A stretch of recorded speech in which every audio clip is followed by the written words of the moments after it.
The open road stretched out before me, a ribbon of black cutting through the desolate, moonlit landscape of Devil's Hollow, Nevada. It was the summer of '97, and I was on a cross-country road trip with my younger sister, Sarah. The night was eerily quiet, with only the occasional flicker of a streetlight casting long, dancing shadows on the cracked asphalt. We were on our way to visit our estranged uncle in Reno, a journey we hoped would bring our fractured family closer together. As we ventured deeper into the heart of Devil's Hollow, a gnawing unease began to settle in the pit of my stomach. The name alone was enough to send shivers down my spine, but there was something else, something palpable in the air, that set my nerves on edge. The town had a history, whispered tales of strange occurrences and unexplained disappearances that had plagued it for generations.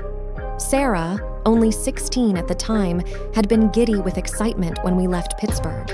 But now her enthusiasm was replaced by a quiet apprehension. I could feel her eyes on me, silently asking if we should turn back.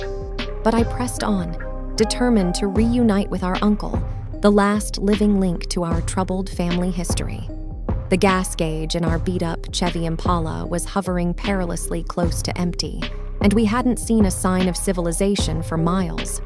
Just as panic began to set in, the glow of a neon sign flickered into view, like a beacon in the darkness. "Devil's Hollow Diner," it read, accompanied by an arrow pointing down a narrow, winding road. We followed the arrow, desperate for a place to refuel and a hot meal. The diner was a quaint, old-fashioned joint that seemed frozen in time. It stood alone amidst the eerie silence of Devil's Hollow, its windows covered in a layer of grime that obscured the interior. The flickering neon sign was the only sign of life. I parked the car in a gravel lot that crunched beneath the tires, casting a glance at Sarah, who was clutching the edges of her seat. "Stay close," I whispered to her, more for my own reassurance than hers. We stepped out of the car and made our way to the entrance, the soft jingle of a bell announcing our arrival. The air inside was thick with the scent of grease and nostalgia. The diner was empty, save for a single patron sitting at the counter, hunched over a cup of coffee. The middle-aged waitress behind the counter gave us a half-hearted smile as she approached. Her name tag read Evelyn. She looked worn, as if the weight of the town's secrets had taken its toll on her. "What can I get ya, hun?" she asked in a raspy voice. "Fill up the tank and a couple of burgers, please," I replied, my eyes scanning the menu that hung above the counter. As Sarah and I took a seat in a worn-out booth, I couldn't help but notice the peculiar atmosphere of the diner. The low hum of a radio played in the background, the static occasionally punctuated by a distant voice crackling through the airwaves. It was as if time had forgotten this place, leaving it suspended in a perpetual state of limbo.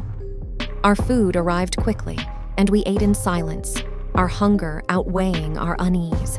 But as we finished our meal, my eyes were drawn to the lone patron at the counter. He was a middle-aged man with disheveled hair and weary eyes that seemed to hold a lifetime of regret. He stared into his coffee cup, lost in thought, and his hands trembled as he brought it to his lips. I felt an inexplicable urge to speak to him, to break the oppressive silence that hung over the diner. Pushing aside my unease, I got up from the booth and approached the man cautiously. "Hey there," I said, my voice trembling slightly. "Is everything all right?"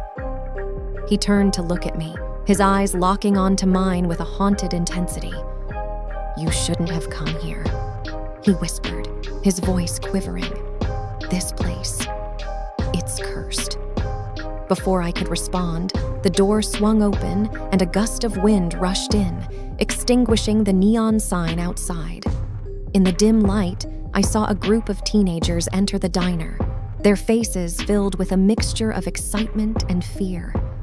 They were like a pack of lost souls, drawn to Devil's Hollow by an irresistible force. One of the teenagers, a girl with fiery red hair, approached me, her eyes wide with trepidation.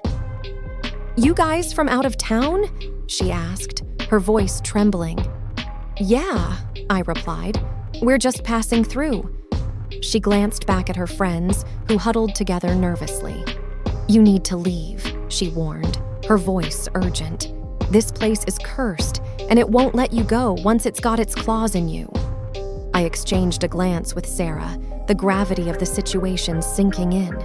We thanked the girl and made our way back to our booth, leaving the diner's mysteries behind. But as we headed back to the car, I couldn't shake the feeling that Devil's Hollow held secrets darker and more sinister than we could have ever imagined. We continued our journey through the night, the road stretching endlessly before us. The memory of the diner and the warnings of the townsfolk lingered in the back of my mind.